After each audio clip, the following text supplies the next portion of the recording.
The Smith-Mundt Act is also known as the United States Information and Educational Exchange Act. It was passed in 1948, and what it actually was the legalization of propaganda to begin what the State Department anticipated would be a war of information. All late, what do you read? What do you read? All late, they're all late. What do you read? Our government wanted the outside world to get a story. But the government knew that if Americans ever found out about the story that the State Department was telling, then we would know that our government was lying about our country to foreign agents, and the consequences of that discovery would be disastrous. So it became illegal for a U.S. citizen to see, recite, or repeat the information the State Department was broadcasting about America to the rest of the world.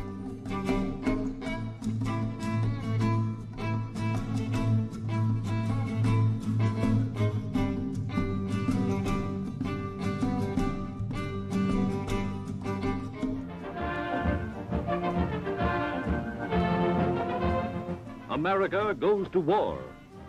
All of this came about as a result of World War II, where a series of broadcasts were created for foreign audiences. The State Department curated these broadcasts for foreign audiences to shape their view of America.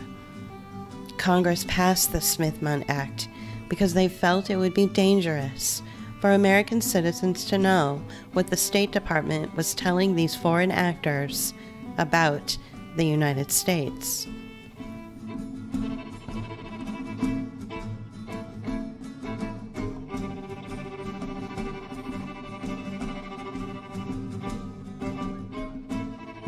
Why would Congress need lack of transparency in these broadcasts? Why would the State Department say it was in the interest of national security to keep these broadcasts secret from the American public? What exactly was the State Department telling foreign agencies about our country? What would be the downfall of these broadcasts if U.S. citizens were to be made aware of what the State Department was actually saying? Transports and cargo ships to land troops and supplies on a fog-swept island near the enemy-held Kiska.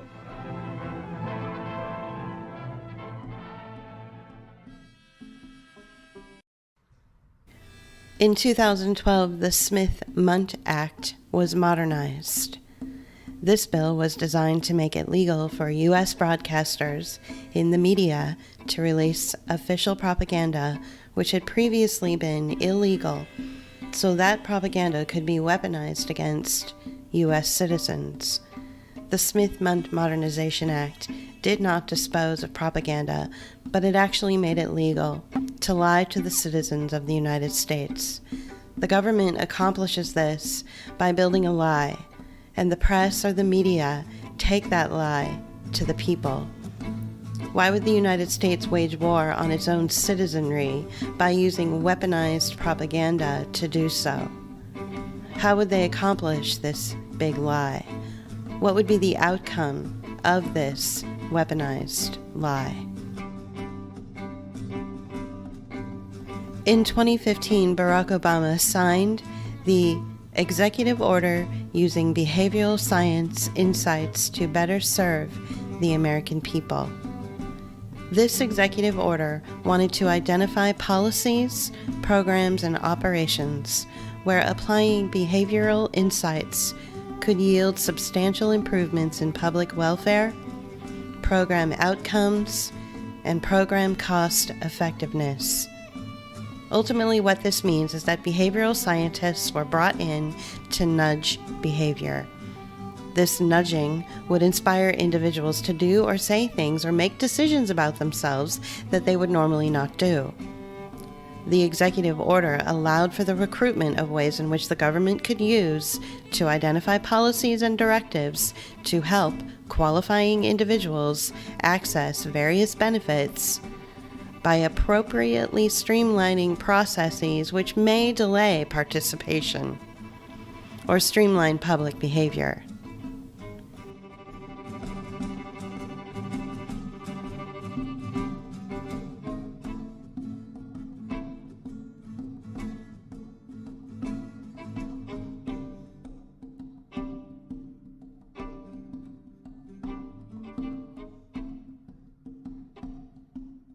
It's important to cross-reference this with the Smith-Mundt Act, and its modernization made it legal to do so.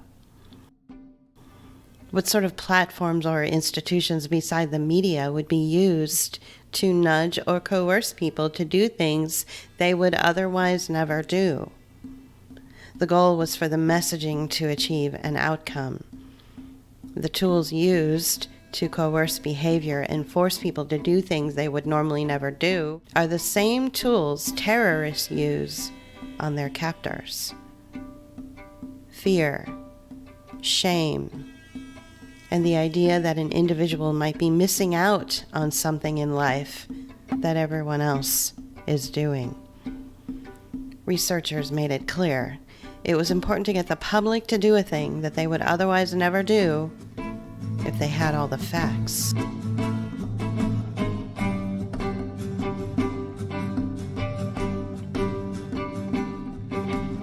Cross-referencing U.S. Code Title 42 with Section 247D of the 2005 PrEP Act, we can assert that the Secretary of Health and Human Services does have the ability to declare a state of emergency and has authorization to deploy necessary action under emergency powers, but any such determination of said public health emergency terminates upon the Secretary declaring the emergency no longer exists, or after the expiration of 90 days, whichever occurs first. Considering March 13, 2020 was when the national emergency was officially declared, if we count backwards from there, the emergency should have ended as of June 13th of 2020. As of the date of the production of this video, November 1st, 2021, the emergency use powers have been in violation of the law for approximately 17 months and counting. The Emergency Use Authorization liability, which is a derivative of the PrEP Act, anticipated that emergency powers would not be a forever condition. It anticipated that it was for the duration of the emergency or 90 days, whichever occurs first. In 2005, 2012, 2013, and 2018, Congress knew there was a potential for emergency powers to be abused, so they made sure the 90-day clause would suspend all emergency authorization to avoid the very abuse we are experiencing today.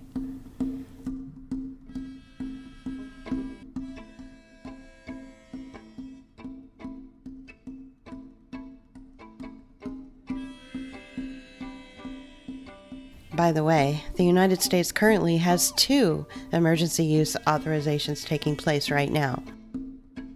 The second emergency use authorization is for the opioid crisis.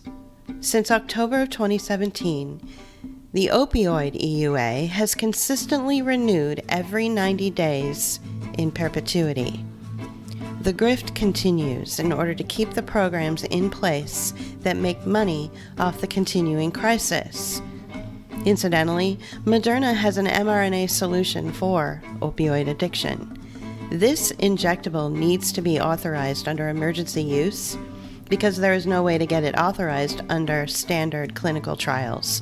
So the federal government has granted an extension to the opioid crisis emergency use authorization for multiple years, not only so Moderna can market their injectable for addicts, but also so that programs like the free needle exchange can stay in operation.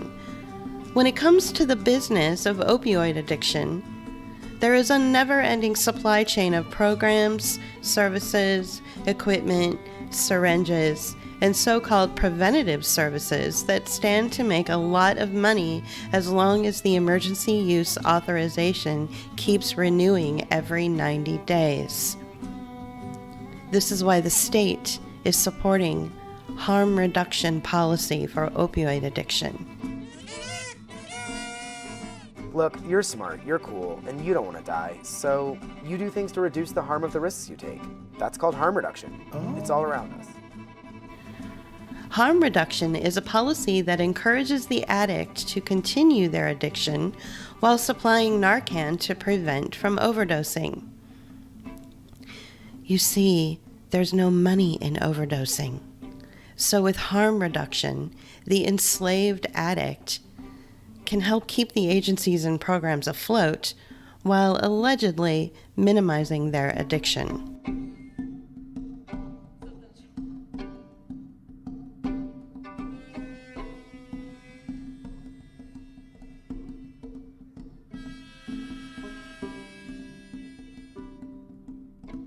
Incidentally, in 2017, David Martin provided CNBC with a complete list of the patents held by Purdue Pharma, the pharmaceutical company which was behind the opioid crisis. Michael Keaton exposes this in the new Hulu production, Dopesick.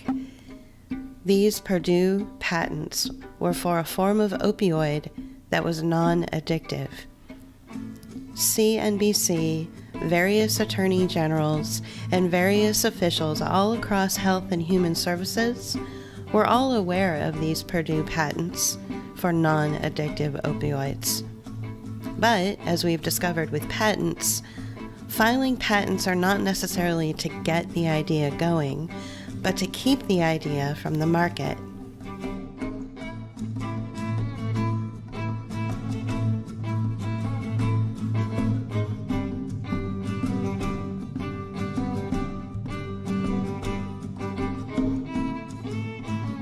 By Purdue Pharma holding the patents on non-addictive opioids, it made it impossible for anyone to create a non-addictive substance as an option.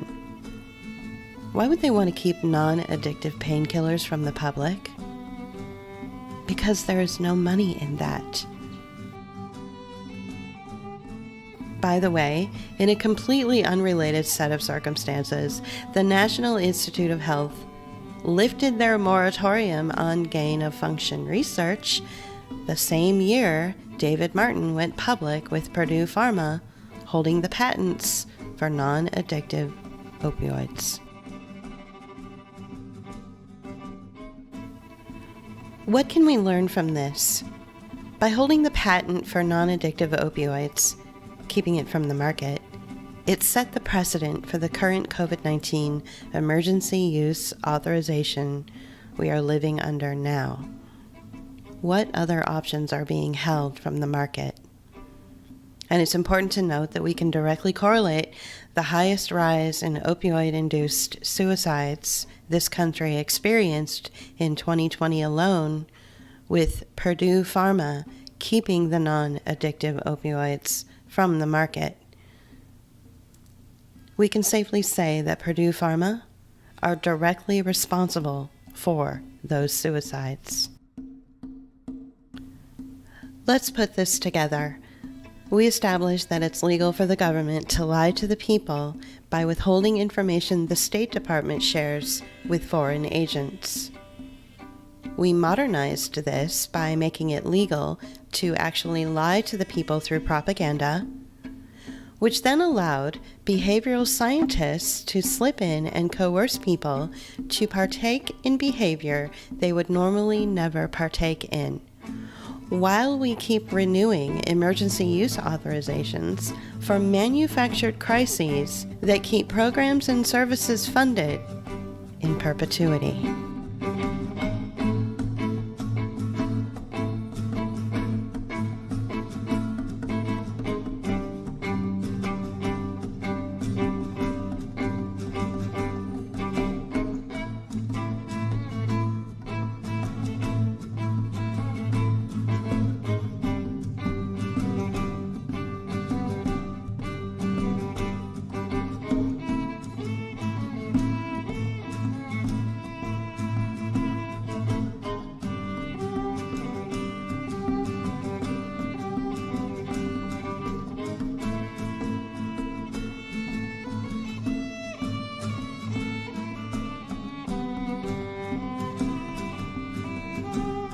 So you're on this merry-go-round of medical interventions being authorized under emergency powers.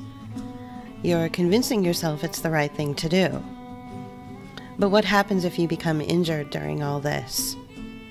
There is something called standard of care, and under it, legal requirements clearly define informed consent is required under standard of care.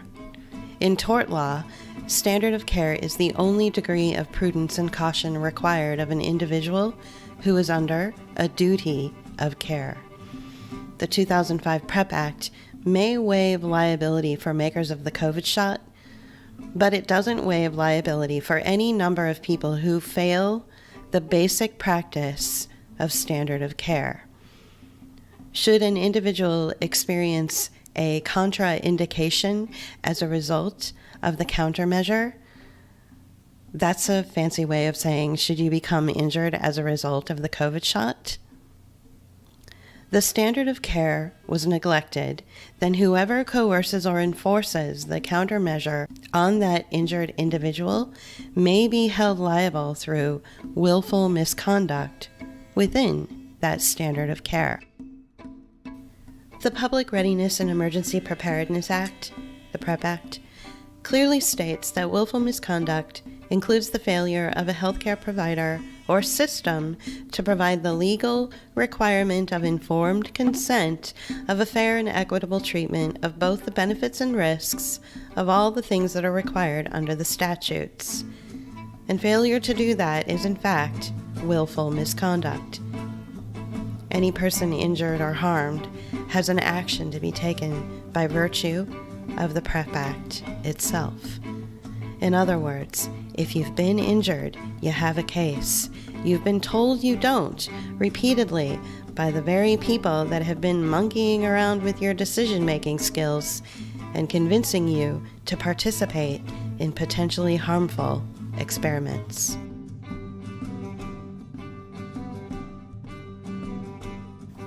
The Smith-Mundt Act and its modernization paved the way for coercive nudging of individuals who somehow suspended their own decision-making skills. More time and thought is put into the purchase of a car than is put into an unknown injectable being slammed into the arms of healthy individuals. The reason for this lies on the shoulders of powerful manipulative teams of behavioral scientists who were given an order to suspend a person's decision-making skills and force them into potentially self-harming behavior they would otherwise never engage in, and design this behavior as an emergency that never, ever ends.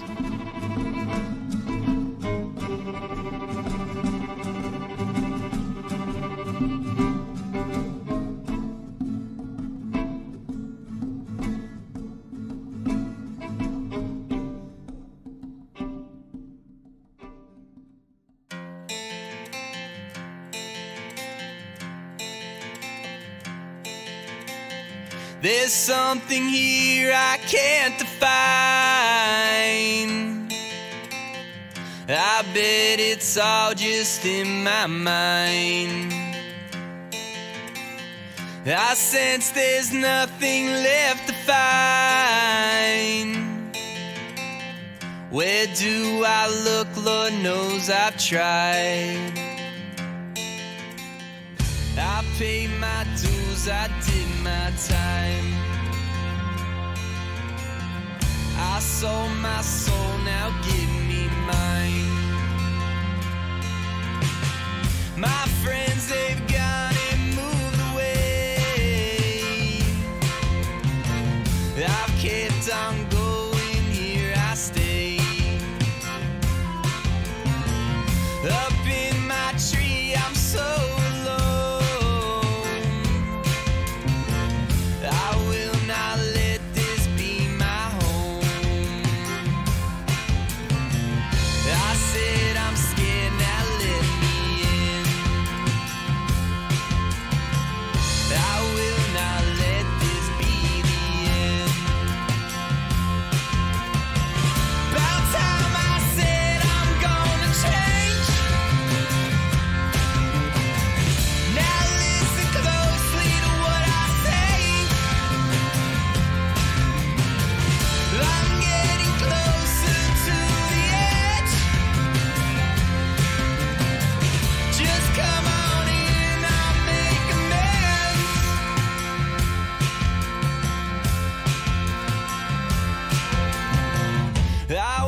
wanna show you who I am.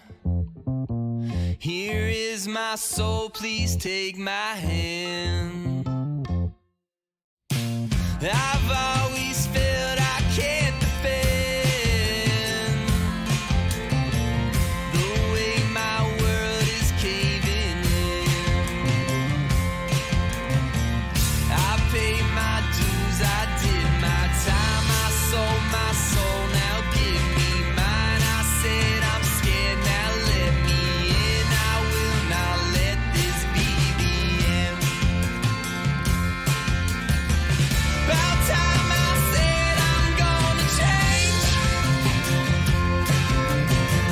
Now listen closely to what I say. I'm getting closer to the edge. Just come on in, I'll make amends. Ladies and gentlemen, we right now are on the precipice of the mass murder of 5 to 11-year-olds in this country, and we're pretending that that's as important or less important as whether we have, critical race theory in schools or whether we have something else. Ladies and gentlemen, let me just pause for a moment. Children are being murdered, and we're pretending like that's one of the issues. I'm sorry, but for me, that's not one of the issues. Right now, the emergency use authorization and the illegality of the criminal conspiracy that gave rise to that emergency use authorization is the issue. And if we aren't focused on the issue, we are going to watch young men and women who never get to live to see adulthood in our name because we were so damn concerned about the topic that was interesting to us.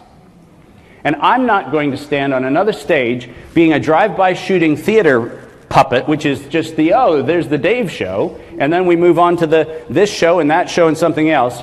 I'm going to put my life energy where it belongs.